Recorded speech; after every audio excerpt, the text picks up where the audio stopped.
Sebelumnya, apa sih internet sehat itu? Internet sehat merujuk pada penggunaan internet dengan cara yang aman, positif, dan bertanggung jawab. Konsep ini tuh mencakup beberapa aspek. Yang pertama, keamanan online. Kedua, etika digital. Ketiga, verifikasi informasi. Keempat, kesehatan mental. Dan yang kelima, penggunaan yang produktif. Nah, bagaimana sih cara atau kiat yang bisa kita lakukan untuk menjaga internet sehat? Yang pertama adalah verifikasi informasi.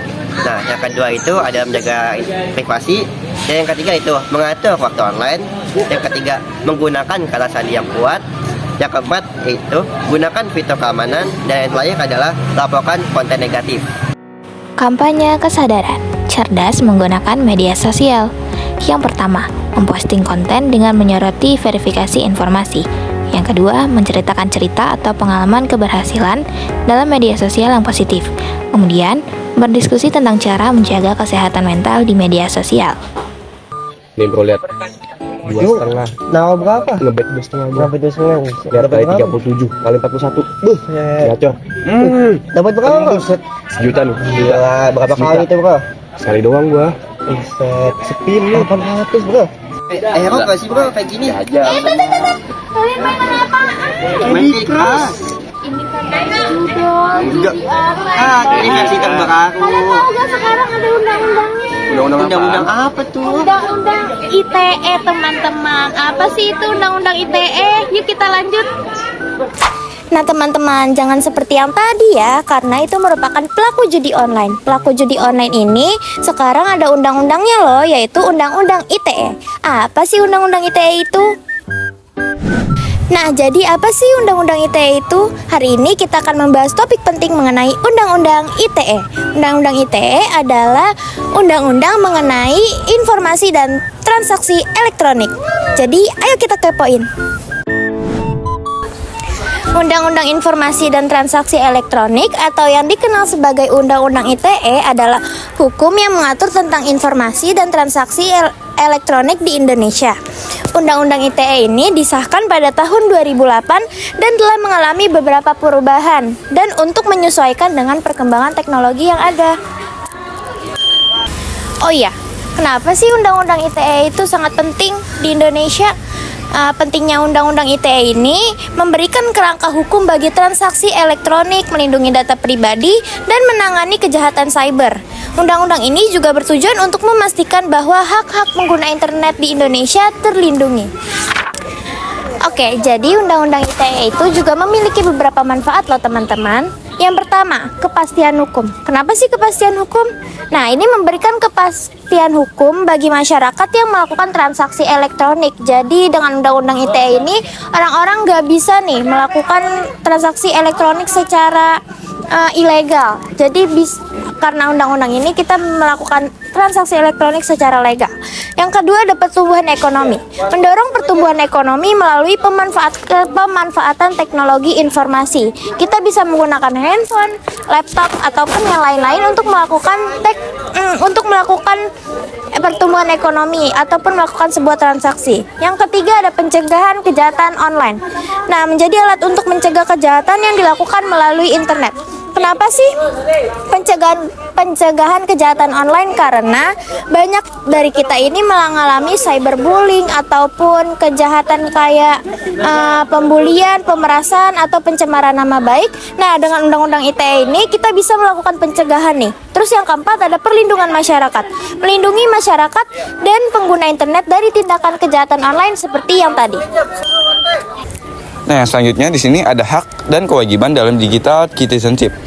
Yang pertama itu ada hak-hak digital. Sebagai warga digital, kita memiliki hak untuk mengakses informasi, berbicara bebas di internet, dan memiliki privasi online. UU ITE melindungi hak-hak ini dan memastikan bahwa kita bisa menikmati internet dengan aman. Yang kedua itu ada kewajiban digital. Nah, kita juga memiliki kewajiban untuk menggunakan internet secara bertanggung jawab. Ini termasuk tidak menyebarkan hoax, tidak melakukan perundungan cyber, dan menghormati privasi orang lain. Dan yang ketiga ada grafis. Daftar hak dan kewajiban warga digital dengan ikon yang relevan. Animasi tentang penggunaan internet yang bertanggung jawab. Nah, selanjutnya ada tips aman berinternet.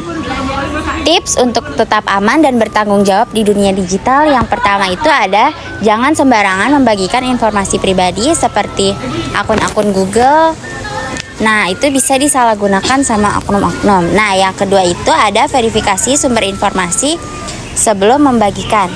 Nah, kita verifikasi dulu nih sebelum bagikan. Nah, itu data-datanya itu untuk apa? Nah, yang ketiga itu ada gunakan kata sandi yang kuat dan ubah secara berkala. Nah, jadi kita gunakan kata sandi yang kuat, nggak boleh yang gampang seperti kayak 1, 2, 3 itu nggak boleh. Jadi kita harus yang kuat biar kita nggak bisa dibobol sama oknum-oknum.